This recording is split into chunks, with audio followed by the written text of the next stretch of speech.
what was interesting was how do we manage the relational side of things when we're setting up transactional systems. So it would almost inevitably we found somebody that we might be interested in releasing to the work, and then we worked out, well, how do we manage that? When in a Ned Iceton way, there was no need to manage it, it was just a relationship.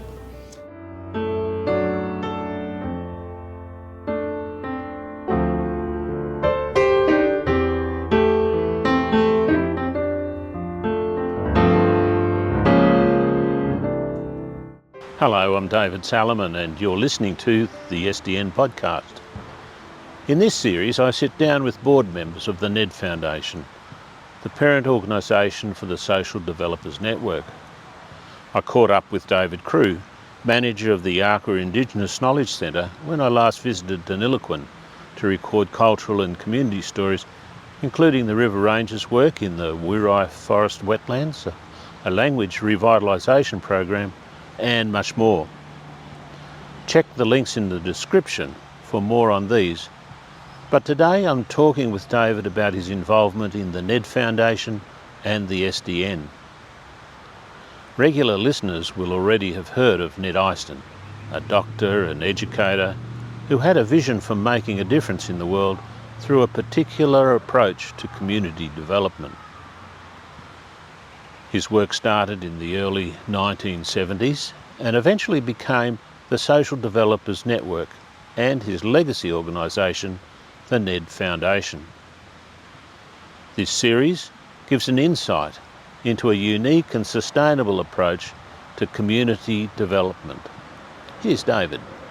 My first role in coming onto the NED board was actually when Ned Iceton asked, and which is how most of the board members have become board members, was that Ned Iceton, as the founder of NED, actually asked people directly to be on the board. So NED as a foundation was discussed for a long time, and through Michael and various other people convinced Ned that he didn't have to wait till he died to actually set up this foundation. So he had the ability to be engaged in looking at who he wanted to be on the board, and that changed over a number of years depending on people's involvement. So by that time he had quite a choice of people who have been connected with his work for quite a long time. He was very much required for people to be on the board to also be experienced in SDN, or the Social Developers Network. So there was a requirement, and it became part of the rules of the association, that at that stage you must have attended at least two SDNs to be eligible to sit on the board. That more recently has been reduced to one, but there's a clear link to the experience of being part of the Social Developers Network as one of the foundational principles of what NED was about. That understanding that NED was about, well, the name itself is Nurturing Evolutionary Development, but it's also about its connection with people through the Social Developers Network, which is where before the board existed, the SDN had its own sort of structure. My early memories of SDNs in different parts of the country was the last day was always the business day, where we did the social developers business, and there was a board there that everybody was part of, but it didn't have any real function or functionality really until Ned passed away, and when he left provisions in his will to support the board. It sounds like there's a story there about what Ned was trying to do. I think Ned began with the Social Developers Network way back in the 1970s. And it continued through the decades. And Ned was always about networking and finding networks of people and finding places for his own personal investment. So he would put money into various projects where he saw value, or invest in people really, rather than projects where he was interested, and that was through his network. But that network was Ned's, and it was through his connections to broaden out from Ned the individual to more people being involved in understanding that required some structural processes. So what implications did the board being formed have on Ned's enterprise? Well, as far as I know, he continued to do that. There was no money. The board, as it established, didn't have a funding role. It did certainly look at different. It had brought people in that could be more involved in what Ned was trying to do. I'm not sure of all the timing of it, but for instance, the restorative practice process, Ned was excited by seeing Terry O'Connell and Matt Casey, I think it was, on an Australian Story. So he followed up personally with all of these things with his network, and his connection with people who had been around in the SDN for a long time, including Mary Porter and her partner Ian Delantles. Ned then said we should be involved and go to a conference. There was an international conference of restorative practice in Canada or North America somewhere. And he asked Mary to go, Mary couldn't, so Ian went. So Ned funded that trip. So Ned was funding different opportunities himself. When did the board start making its independent decisions then? So this was really following Ned's passing, when Ned gave his estate to the board in his will. So after that was processed and probate and those assets were then realised, the board then realised that it had quite a big responsibility to be true to what Ned Iceton, the man, visioned, but also the people around Ned. So it wasn't Ned only, it was remembering of all the people that had been around. So John Russell had been around a long time, Mary Porter had been around a long time, Sylvia Baker, that was my entry into the STN, had been around a long time. So recognising that there was a collection of people, we had Ben and Jean Lehman from Melbourne who were part of Borderlands. There was a whole network of people, David and Christine, who were in Canberra. All of these people, that many of them were asked to be on the board, had a relationship with Ned, the person, and the processes that he was supporting. So was it easy for the board to get up and running in those early days, or was there? No, it was quite difficult for the board to get up and running because without Ned around, it suddenly realised that we had to start thinking about what a board looking at the same way of looking at the world or looking at, and Ned had a big passion around failing systems and how do we address failing systems, what do we do in our community to help people deal with changing and failing systems. Those issues didn't go away, but suddenly it was a more collective decision, more collective process for working out what could happen. So that took some time, and took some time for people to reflect on the challenges. We went through a few processes. We still were supporting some projects that had happened while Ned was alive. So David Finnegan, for example, doing work around climate change and theatre. Other projects that we'd been discussing over the period of time. So there was some crossovers. But in terms of really anchoring in, we were negotiating with a few ways of going forward. One aspect was that Ned had an idea of supporting somebody or releasing somebody from their day-to-day job to do work that they were passionate about. So that was how would we do that as a collective? How would we find people? And Ned found it through personal networks. Once you bring a collective group of people, you've got a collective range of networks. So it's about how do you work through that process. And so were you a founding member? I was a founding member. I was a founding member of when we started. I was a member while Ned was alive. Yes. And then as Ned came, I wasn't a founding member of the early stage. No. So let's look at that for a minute. You mentioned Sylvia Baker early on, which was your introduction to Yes. SDN initially. And then ultimately, I imagine it was the board. Just tell us about that. Take us through that. Sylvia Baker had a high presence here in Deniliquin. She was a counsellor for 30 years. She'd mentored Jeanette, my wife, in her early years, and her mother used to call her white mother. Sylvia had a way of valuing community, so she didn't see barriers to being involved with community. So she worked with Aboriginal people, she worked with anybody. She just liked people, liked being engaged. And she, I think, my memory of the stories is that she first met Ned when she went to China, when the opening up of the relationship in the 1970s from Australia and China. And there was a conference going on in China, and I think she represented the Seroptimists to go to China with an Australian study tour. Ned was instrumental in that study tour. I'm not sure of all the roles that people played. One thing, Sylvia, was that in that opening up of the relationship between China and Australia, a Murray grey bull was sent from Deniliquin to China. So in that early visit to China, one of Sylvia's tasks was to find that bull. And there is a creative writer's story which is called A Little Bull in a China Shop. I think that's on our website. So from what I gathered from that point, and whether I'm not sure where Sylvia met Ned, but once they met, once she knew about that network, she would go to those workshops annually. They were annual workshops, social development network workshops. And she would go every year, and in her recollection to me and to Jeanette was this recharged her batteries. This allowed her to go away for a week and come home and deal with whatever the rest of the year was in Denny.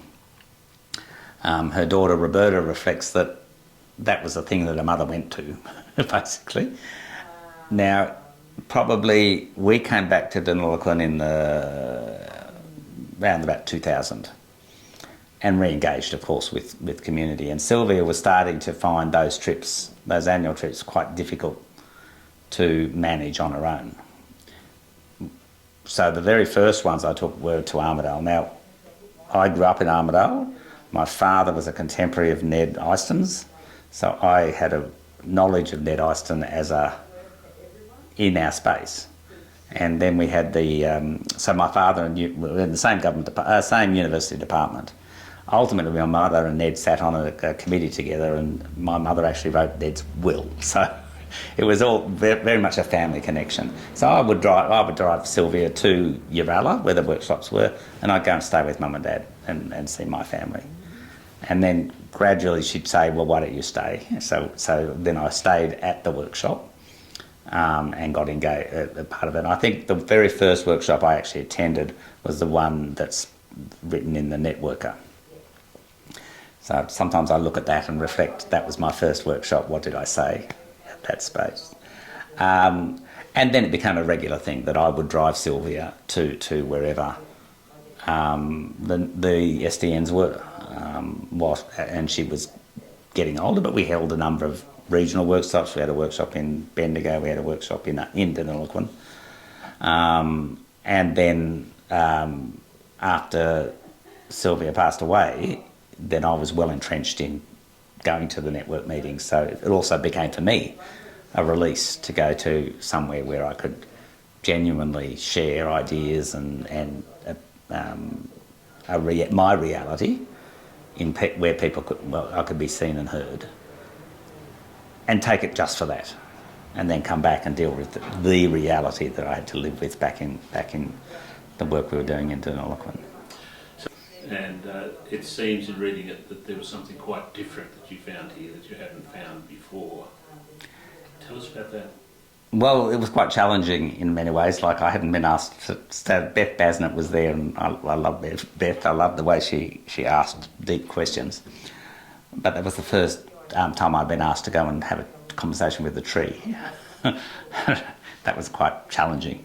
And I think the other thing that really I loved about Beth and her other questions was that she would almost ask the why questions. So we can tell the what. Everyone can tell a story. Oh, I did this, or this is what I'm doing, or this is what I'm thinking.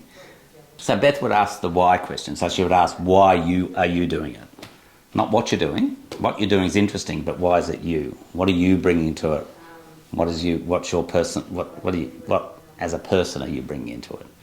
So this really went to the difference of what an SDN is, which gives equal, if not more, weight to the person that's involved rather than the work that they do or the projects they're involved in. That's interesting, but the value is in the person the care is in the person that's doing it, and the interest of what potential they may have to be doing other good work. So I think that was something I hadn't seen anywhere else. So, and especially within non-Aboriginal systems, where forums and presentations was almost, you were marked on your performance, and you could either be ticked as doing a good job or not yet competent in the TAFE terms, but that was the value. So you were marked on what you did or your output. In the SDN space, the output was almost incidental.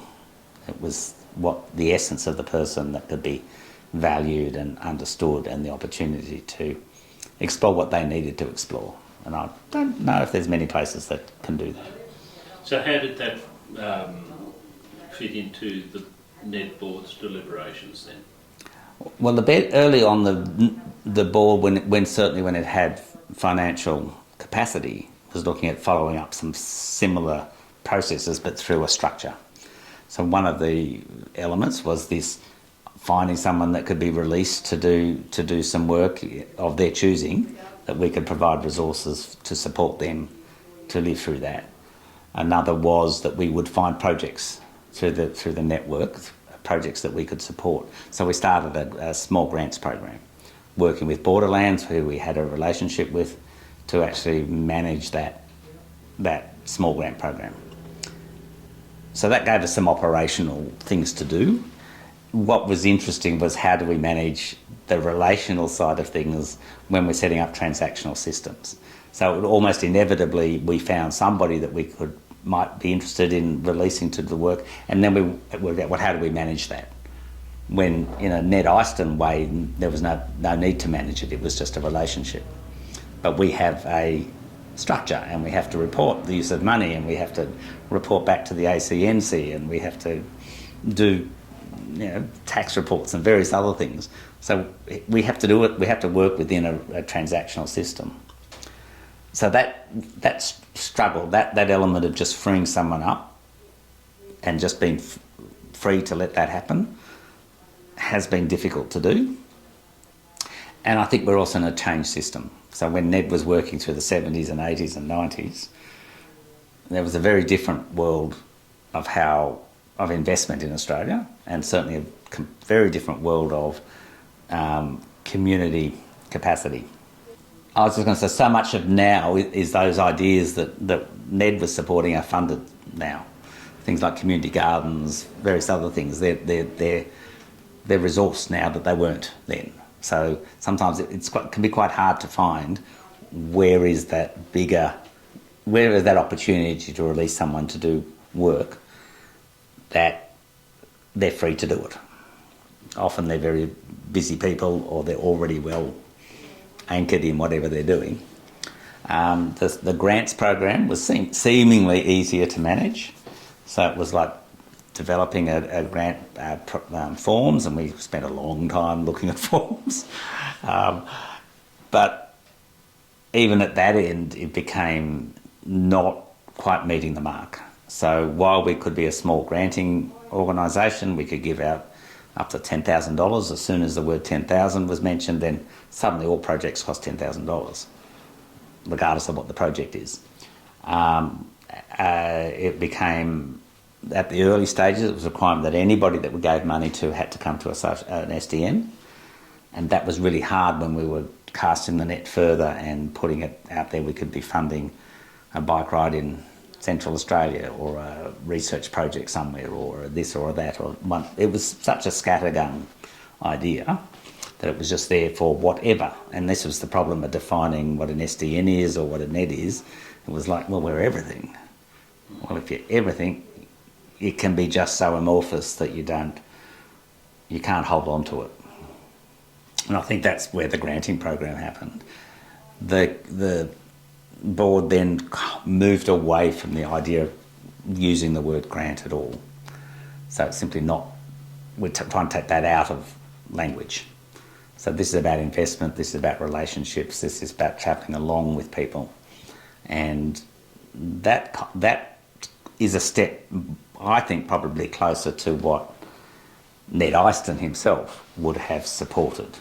So taking away some of this structural systems so that you still have accountability, you still have the reporting opportunities, but we're smoothing it around more about the relationship and more about understanding how do we connect with people and travel with them where they're at.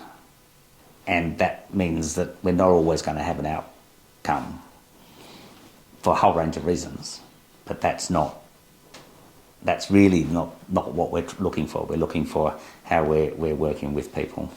I'd like to pause a moment and thank you for listening. For more stories like this, subscribe below. That will help us too. What is for you the essence of those sort of early things that were happening that are still relevant today? I think what is relevant in terms of how the board was made up and how the board came together is probably the diversity of the board and everybody having a relationship with Ned, the man. And that's interesting that all board members have had a connection with Ned in different ways. So as I said, my experience was going back to my parents' interaction with Ned. People that Ned was involved with worked with my wife. So my wife worked with Ray Kelly, was one of the people that Ned sponsored and that family, and Jeanette and Ray worked in the same government department together, which is National Parks, so they were very early employees within the National Parks Service in New South Wales.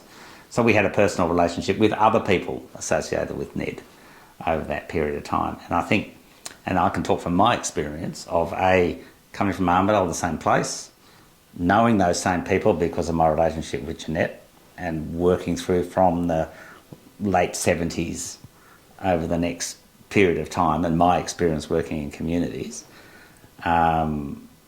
really led me to my work here now in Yarkwa and in Deniliquin, is my view of very much turning into a community developer.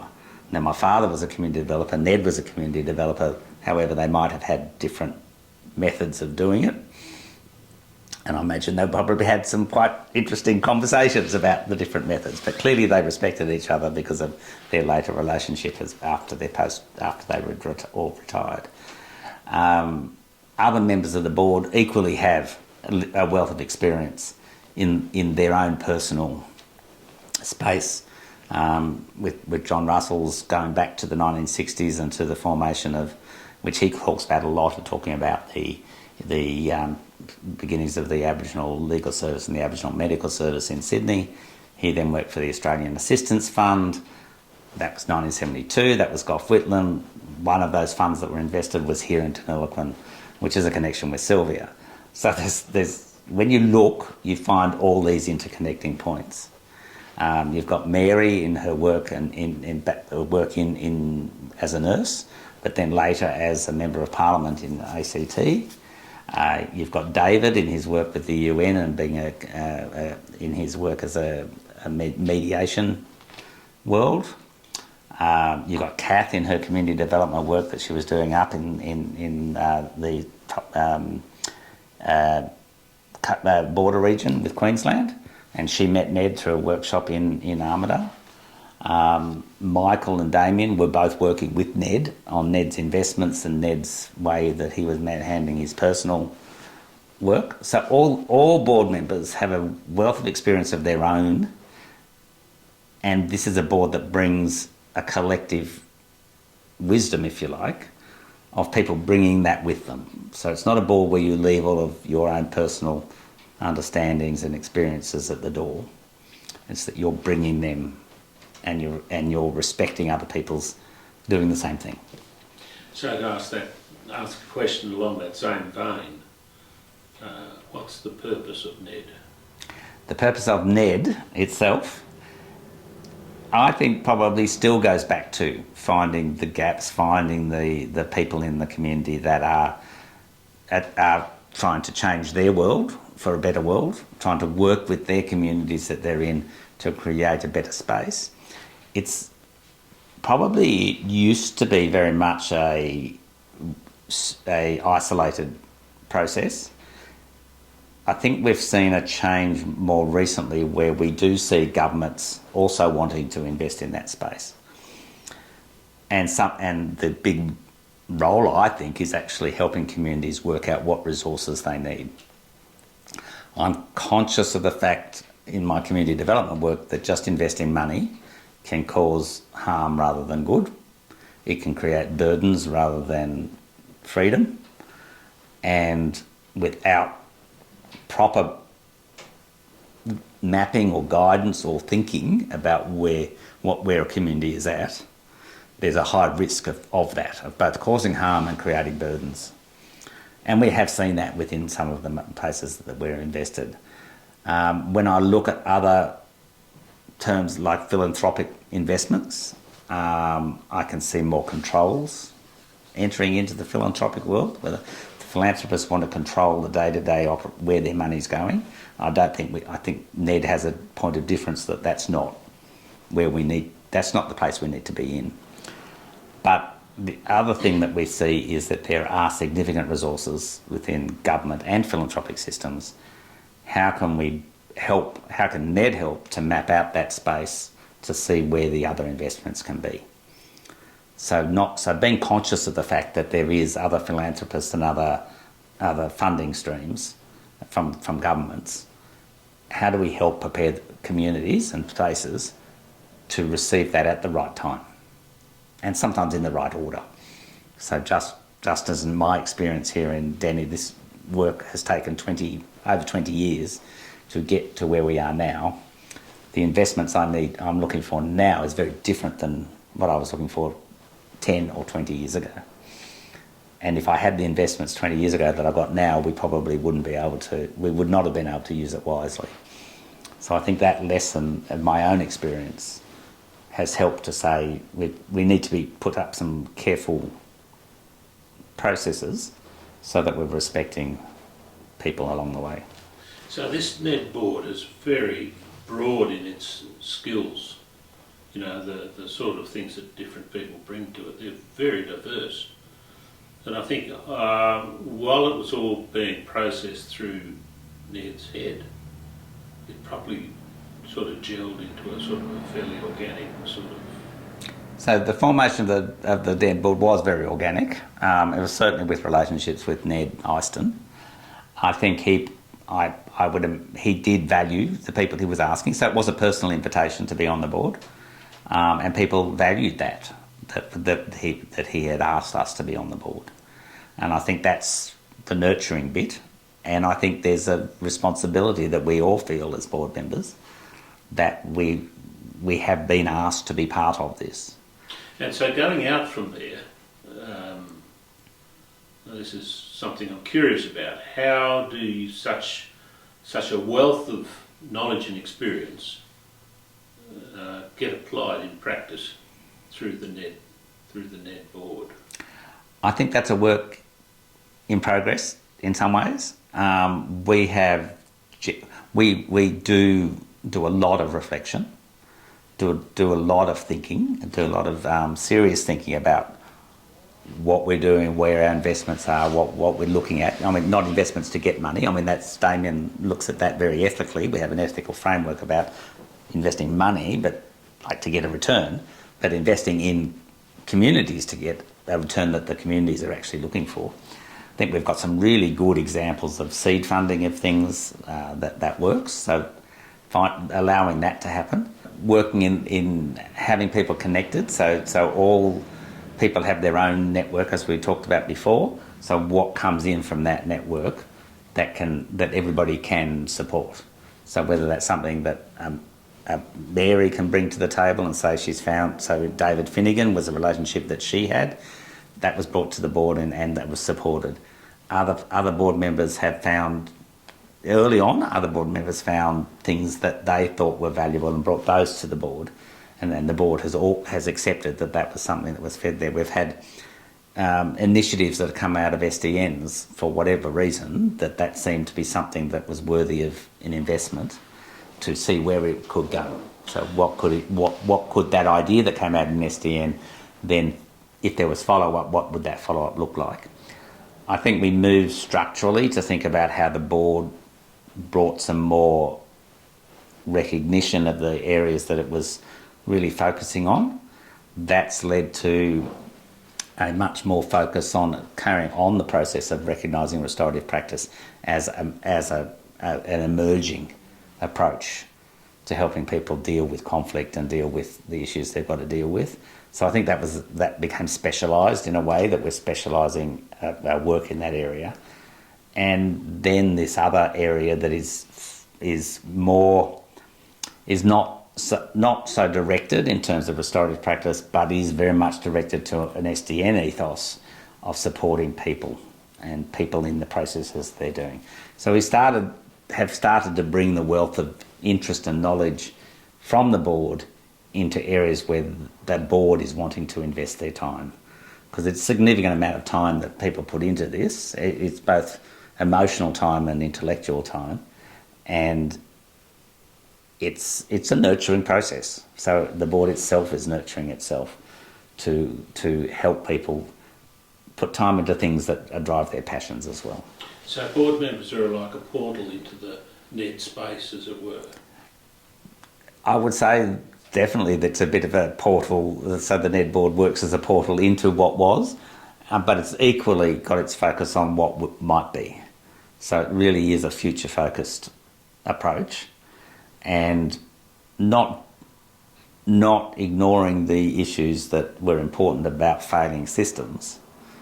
But even in that failure of systems, things will nurture and grow. And where the opportunity lies to support and travel, and I think I've used the term fellow travellers, finding people to travel along with, is a unique space. It's a unique opportunity that isn't replicated, in my view, in other systems of being able to say yes to a need. So even in the restorative practice world, NED's been able to support key people to come together to help generate ideas and generate processes and opportunities.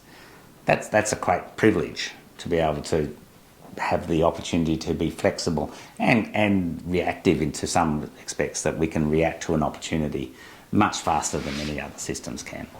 I want to just offer the opportunity for a bit of reflection here for you in terms of what Ned perhaps saw about your practice. Personal level, looking at why Ned might have asked me to be involved. Ned knew of my connection. Of course, he knew who my parents were, and he had a relationship with my parents. He knew my connection with Sylvia, so that was well recognised. He also knew some of the work that I was doing, and I was able to I'm trying to remember which workshops that I've brought people to workshops. Been to too many workshops, I can't remember them all. But he also knew of some of my work, because I would talk about that at the SDNs. And he was always interested in maybe investing in something that I might want to do. I didn't need investment. I mean, that was the other thing. I was always we've always been full up in terms of an organisation. We've generated resources for ourselves, so it's been quite hard to find something that other resources might be used for. So we never quite got into a project where Ned would give me money to do something, but he recognised the type of work that we were doing. Hereby, really, I think he recognised that I have been influenced by community developers like my father, like my mother, like Sylvia. So therefore, we, by osmosis in a way, that generation of what community development is, but my own reflection of what community development is. And my connection has been largely due to the work I've done with Jeanette and through kinship connections in the community. And over the years, I've developed a broad network of people who I can connect with. So it's something that is part of what I do. So finally then, just to pick up on what Ned was keen to do but never found a way of doing it, in terms of there was never something that needed resourcing. You talk about that was never an issue for your organisation. How come? So looking at that very big principle of how I see community development in my experience, I have seen so many examples over the last 40 odd years of investments that have not created a beneficial result to the people with that investment. Even looking at the research we've done locally, where we found that 50 years of government policy has led to poorer outcomes for people when the policies are set up to benefit. And where I've seen a lot of problems has been through not developing people, but rather putting money into communities. And if that's very risky, it's a very risky process. And genuinely, you will find what I've seen is a period of good work followed by no work, or followed by deterioration, because community development wasn't embedded in the practice. It was community development, then a result, you fund the result, you keep funding the result, you keep funding the result, you keep funding the result. Eventually, you don't have a result because you've stopped doing the community development. So I believe that there's always a fundamental process of continuing to do community development work and building capacity to take the next step, whatever the next step might be. So investing in individuals to stay do the work they're doing doesn't really cut it, because we don't move. I'll admit as well that the investment at the wrong time. So the work that we're doing locally here in Deniliquin, we started with nothing. I remember digging into our pockets to get $70 to buy a desk and some chairs. That was in 2003. I don't need to dig into my pocket for desks and chairs in 2023, but I have to have just the same care for the work we're doing and the process and the people that are involved in that. And I'm very fortunate to have had this vehicle and this work over these last 20 odd years, and certainly that's something that not everywhere can do. And I have seen organisations that go up and down, and that may be all good. And maybe that's what that organic process is. And I don't know where this organisation will go in the next 20 years, when I may not be part of it. And that's the only process to know about that, is that we're investing in the next generations coming through. So something else might generate, something else might grow. But just seeing it as a financial investment won't get you into any of those insights. So in a nutshell then, what's community development for you? For me, basic community development is removing the barriers for people to reach their potential. Very much a Ferrian philosophy, but I think it's very simple. But those blockages to someone reaching their potential is what we're trying to remove. And working with people how to negotiate that process, however different it might look, it is always about those individuals reaching the potential where their community benefits. So that's how it circles around to be developing your people rather than... Jeanette and I worked pretty early on, recognised that to try to work to develop a community in terms of a collective was never ever going to work. You have to develop individuals in that community to change their own space and their own dynamic. So you work with the individuals to change their community from within. Then you will have community development. But if you come in with the view that we're going to develop the community, you're going to be spending a lot of time doing nothing and get very tired doing it. Thanks for talking with me today. Is there anything else that I've missed or that is important for you to say here?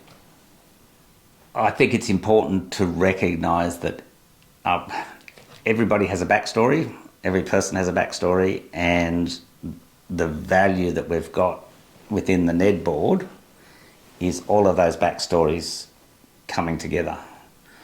And I think it's quite critical that we know those backstories, because it tells us that it fleshes out all the wealth of experience that people have. So they're not seen as a two-dimensional person sitting at a board table, but rather we know about people's families, we know about their personal trials and tribulations and successes.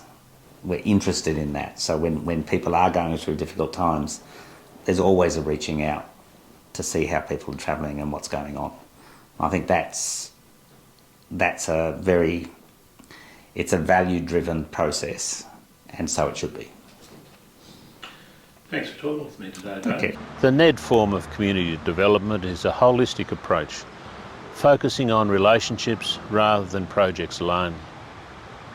Developing people capacity and skills is key to its sustainability. NED's interest was always in what practitioners had learnt from doing the project, and it encouraged people to have a go at implementing their vision rather than overthinking it or trying to get everything right beforehand. The project team was there to support people in preparing and implementing their vision. Check out links to more stories from Yarka Indigenous Knowledge Centre and the NED Foundation in the description below. And if you haven't already, click subscribe. But that's it for now. Until next time, all the best.